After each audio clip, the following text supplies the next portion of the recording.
天文更高级别的单位拦截，联盟战士们原地枪战，大电视归来，装配3000飞碟牌大钳子，一往无前情节在上演，纵使会是无意义的牺牲。泰坦电视加入战斗，天文单位车轮回合战险些单吃。那个 HP 怎么 here 会是我的频道？在等待了3周后，这风在他的频道更新了77集第3部分，时长近5分钟。虽说根据之前的透露问答，许多角色没能在这集中出现，但这集的情节依然扣人心弦。新推出的第3代监控人面对更大体型的天文作战，仍旧场面一般倒，摧枯拉朽，无法撼动。所以科技的提升不足以拉平体型的差距，只能在相差不多的情况下有所优势。在预告中留有的字眼也有了答案，例如谁救了揣子女监控，或是哪些人嘎了等等，都在这集中有所解答或铺设。请跟我重新回顾本集这部分，我将尽可的盘点、解析、理论其中细节。看情请解释片内容难保有时会过度解读猜测，仅是个人意见，仅供参考，请理性看待问题，并积极参与讨论。在正式开始之前，希望大家可以给我个小小的赞。前情回顾，套瓦斯的一个一个上的天文单位被一个一个的解决，第3代监控人出境，全新的科技飞跃，阅兵式的集体出现。作为代币不能解决问题，他们要救下更多的联盟成员，但这仅仅是个开始。回到本集，剧集是无缝衔接上集的。在女监控将要拉起拍者时，镜头闪烁出现了异样，原本女监控的样子变成了卡西。在此前的壁纸中明确的名字，现在的女监控变成了揣子女监控，也确定了卡西是女监控的前身。红领大圣人名叫弗瑞德，面对镜头干死的情况出现，也随之带出了一些疑问：是回忆、幻觉还是干扰？虽说我们之前有了一些眉目，但答案是表示了这是监控人的理解方式，将眼看的理解为了所看不到的某种精神上的会面。如果你看得细致的话，女监控在变回人样的时候才开麦的，虽说监控人说话已经有了潜力，那就是泰坦监控，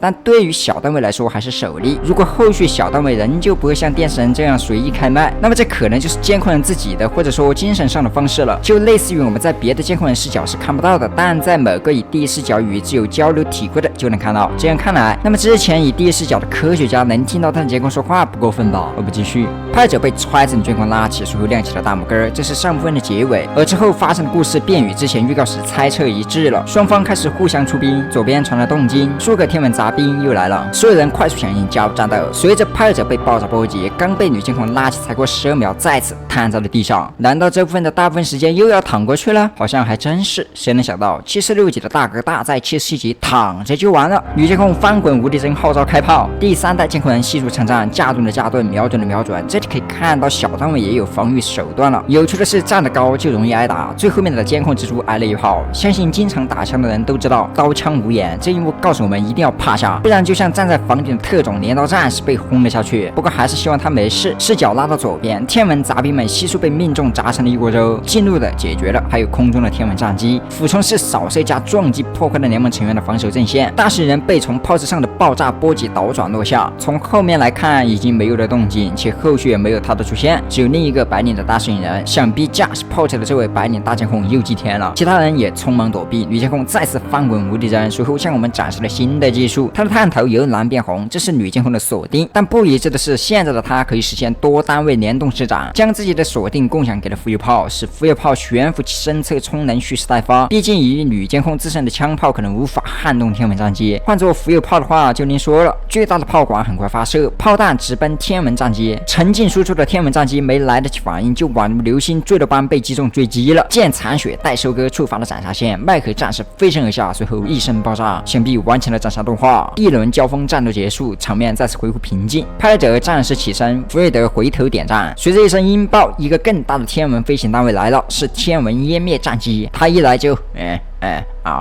仿佛对这场战斗势在必得。毕竟残酷的世界只有3大境界，分别是蝼蚁般的存在、平起平坐以及无法撼动的存在。以他的视角来看，下面这些称之为第3代的监控人，在他来看显然是蝼蚁。弗瑞德见状，与拍者一起喷气后撤，但拍者运气不太好，他还需要瘫在地上看完这一集。一发炮弹将拍者掀飞出去，造成了一段镜头失声和失真。从这段失真画面来看，拍者在空中受击之后，身体向右旋转飞出，随着有一声闷响撞击地面，在地面上经过了好一段距离的滑行之后，视野才慢慢恢复正常，能看到爆炸，也同时波及到了刚刚一直在 C 的女监控，一堆车轱辘也在向后翻滚，可见其炮弹威力之大，一度让我想起了7/4级的情景。好一段时间镜头才恢复正常。此时女监控拍熄了身后的火焰，同时拿出双揣子，四炮管也同时扬起，一个人徐徐的朝前方走去。在天文湮灭战机大灯的烘托下，他一个人的身影显得好孤寂。这一幕很难不让人想到当初的揣子监控，头顶千里明月，背靠万家灯火，不是没有归处，而是无路可退，一往无前，心血来夺得那一丝可乘之机。路在脚下，但必须要有人走才能成为路，视死如归的精神值得我们敬佩 respect。 女监控起跳飞往天文湮灭战机，反观战机则是启动了左翼炮管冲拦，准备迎头痛击女监控。这里也回收了此前的预告图，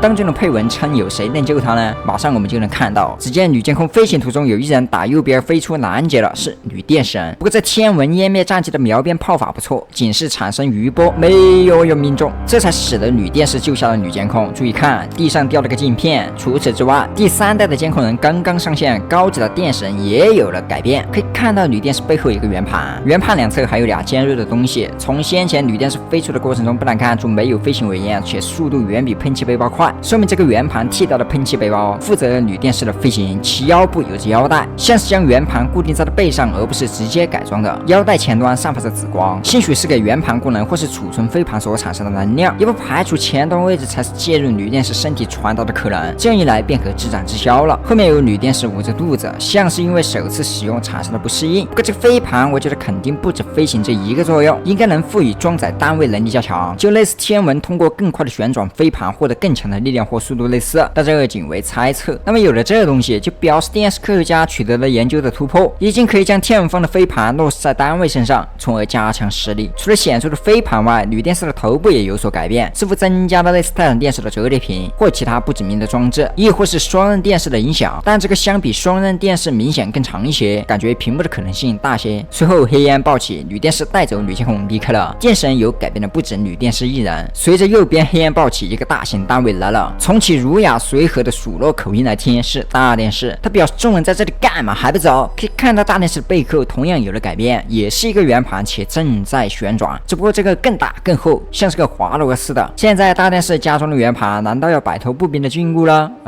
这个还是等它飞一个再看吧。在脑补中的样子还是比较奇怪的。除了基础的圆盘外，中间似乎还有一把尖锐的武器，这个应该不是装饰品，可能是武器。小单位都有属于自己的专属武器，大单位有一个不过分吧。这武器看起来十分的锋利，我想除了手持的可能外，兴许还能投掷，比如躬身向前发射。尖端的刃看起来很符合这一使用方法。更具重量级的来了，随着大电视扩展机械臂，山前飞碟同款钳子出现了，这太疯狂了。72级的伏笔总算点亮了，电视老大儿看样子是把这钳子给研究透了，成功的批量生产并加以落实。之所以是重新生产的，是因为原本的钳子很大，与大电视的体型不匹配，且仅有一根，另一根在泰坦监控身上，所以这双钳子应是电视科学家研究透彻后重新生产制造的。这东西是一虎的画瓢弄出来，那么其作用同样也是。2声炮弹出浪声传来，大电视控制钳子提前在落点前住，随后霸气转身，我的天，这太帅了！除了女电视头部有改动外，大电视同样也是增加了折叠屏。这下要是白光一闪的话，怕是要捡上称你的奶奶了。随后大电视表示我的回合接招，2颗榴弹扔出，天文湮灭战机直接无视，降低高度后选择平推战法，打算将一众人碾成粉碎。不过拍者和后方的小队运气好并没有嗝屁，但事实是这样吗？注意看，天文湮灭战机在压过之后，这里明显有着什么东西炸开，亦或是推拿了一手，结果就是零件满地飞，还有着紫色电流的残余，而小队众人还有人健在的，只不过从大路中央换到了路旁，这才使得天文湮灭战机快速浮空保持平衡，并立马全量炮管给予歼灭。那么这里提出几个可能一，大电视在压路机到了前，黑烟带走了众人，因为在恢复正常画面时似乎听到了类似黑烟的声音，但不唯一。可能2，在压路机到来时，大电视使用了某种能力，强制其改变了方向，抬了一手，这里似乎有着紫色的能量残留，亦或是什么东西撞击或炸开了。这里明显有着特效，就类似音响爆音时的那种，但画面干扰严重，看不太清。可能3，或许是即将出现的泰坦电视打断了它，但无论是核心射线，亦或是分手行动，都应该产生更明显的特效，所以究竟是什么导致的？这很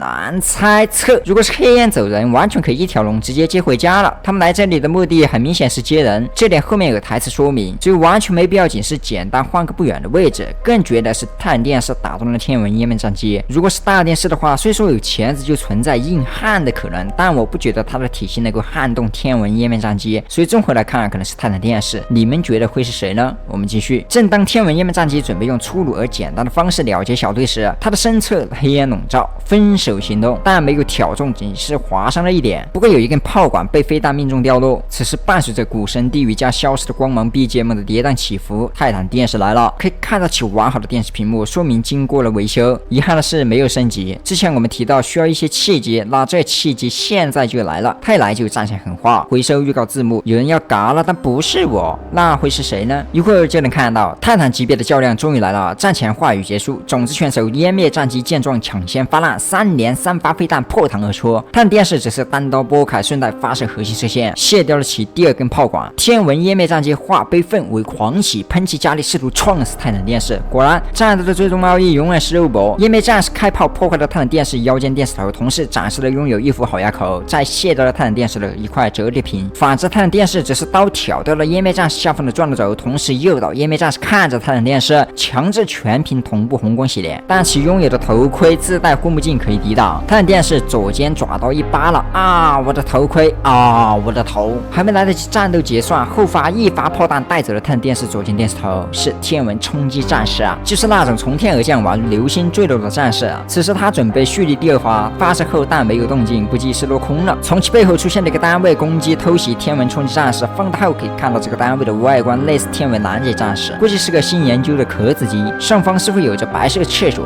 而机体正前方似乎有个小电视屏，这个不太确定。综合来看，可能是侧舷方的新飞机。这样的单位对于天文冲击战士来说，头都不用回就可以解决。后方泰坦电视分手行动，但刀斩在了背后是否剑影的圆盘上被弹开，趁手还没有传回来，天文冲击战士立刻起掉，绕到了泰坦电视背后，随后收缩炮管闭合，夹爆了泰坦电视头，导致屏幕碎裂。面对此情此景，泰坦电视控制爪刀将天文冲击战士插出去，随后将其单手按在地上，再补上一刀，最后大火收汁儿，完成烹饪。战损电神看向了一众监控人，声称大内监控不希望监控人们嘎得毫无意义。这里贯彻主题，电视引来的这些人是来救监控人的，那么为什么泰坦电视会这样说呢？泰坦电视可能不知道泰坦监控是死是活，事实上我们也不知道泰坦监控的去向，因为几乎没有线索提到这个方面。如果存在泰坦电视不知道泰坦监控状态的可能，那就是与天文那些追击部队一样失联了，所以监控人失去了主心骨。加之之前76集因电神不救同伴而发怒，不排除这样的情绪促使下，他们要自己出来找寻泰坦监控下落的可能。相较之前53集、69集迭代的部队出征，每次泰坦都有随行带领，独独这次没有。监控人部队竟然没有在泰坦的带领下出战，这说明了什么？除了情绪方面，可能是监控人也不知道泰坦的下落，毕竟联盟各属都在撤离，独独这支部队还在往前冲。倘若知道泰坦的状态，或是泰坦在某处，我想他们都不会这样，应该更加谨慎结合联盟的实力找寻突破点。如果这个设想成立，那第3代的监控人底牌亮得太早了，间接的电神的底牌也暴露了一些，好在音响人还没有动静，但也不排除是我过度解读了。如果你们有更好的猜想，可以在评论区说说哟。我们继续，泰坦电视开盾，又一个天文单位来了，是天文焚毁机。2道激光持续围绕泰坦电视输出，泰坦电视索性撤盾，反手360度旋转一刀斩，当然效果不大。随后简单对弹几颗，天文焚毁机变形姿态，化身为故障小子，试图又要冲撞撞死泰坦电视，阻力减小，力点集中，喷气加烈，3连快速冲撞之下，泰坦电视硬是找不到一块完整的电视屏，最终被绊倒了。随后天文焚毁机变形回来，3连激光持续输出，在冲击高温的烧灼之下，泰坦电视难以起身，但左边来了一发飞弹，吸引了焚毁机的注意，是一辆炮车。刚发射第2发，很快就被激光摧毁，驾驶员也落了下去。如果你看了细致的话，可以看到驾驶员是红领大摄影人，也就是弗瑞德。好吧，刚高光的一部分不会又要返程维修了吧？虽然这一刻发生的很短暂，但给泰坦电视的时间足够了。背后请拿刀斩配件，最终拧成齑粉，尘归大地。不过泰坦电视的状态差不多也战损到了极点，大电视将先前倒下的红领大圣人捡起，终于听到大电视人的夸赞了，干得不错。不过很难看得出是不是嘎了，蓝光似乎是熄灭了。介于在57集有着双腮监控灯光熄灭的案例，这个说不准，也有可能是浓烟有所遮挡。但细致看的话，可以看到他的身体正在燃烧，我想8成是下线了。如果再让其返回基地待着，对他来说也是一种折磨。无论如何，让我们为其的壮举致敬点赞。他在其他人都离开后还选择最后留下帮助他的电视，我直接潸然泪下。此时右边黑暗报器声传来，是双静音电视，双刃电视对话他的电视，告知其已将所有人传回了基地，并示意离开。好吧，拍摄者表示我还能抢救一下，前脚欲走，后者有人不乐意了。只见天际3连划出了3架天安门湮灭战机，同时蓄势冲人将要攻击。泰坦电视见状，依然是熟悉的战前狠话，宣称来个值得战斗的人。紧接着，右边缓缓出现了个单位，是天文住宅。他摊起个手臂，仿佛没爱了，同时表示这次泰坦电视别逃啦，仿佛十分的愤怒，可能是他的 baby 没了。随后镜头回到泰坦电视，逐步拉近。本集完。看到这里，可能很多人要为泰坦电视持悲观态度了，当然这集怎么说呢？之前问答中所提到的单位大部分都没有出现，不过这点本就是不确定的。剧集的制作随时可能因为其他原因，或是有了更好的创意而修改，所以要以最终呈现效果为主。那么下集就算他俩要斗，我想也不会是简单的恶人斗争，因为还有着更多的强力角色没有出现，例如老纪、天文女公爵、母舰等等。我想按照这样的套路，应该会层次递进，从低到高逐步出现，可能也就会像大多数人认为的下集泰坦电视可能会有危险，随后老纪出来拯救，通过这部分的情节，从而彻底化解之前的矛盾，使之水到渠成的合作。不过话说回来，给泰坦电视安排了这样一轮暴揍，导致战损尤为严重，我想势必要改进一波了，就连小单位都有了，他的身上却还没有新元素的东西，那么这个契机就是现成的了。不过相较小单位，泰坦的改变肯定是更为困难了，一旦做进去，怕是要不少时间，这点还得看这发疯怎么安排了。你也可以将你的想法写在评论区。好了，本期的视频内容到这了，如果你喜欢的话，记得不要忘记点赞关注，我是皮子帮，我们下个视频再见。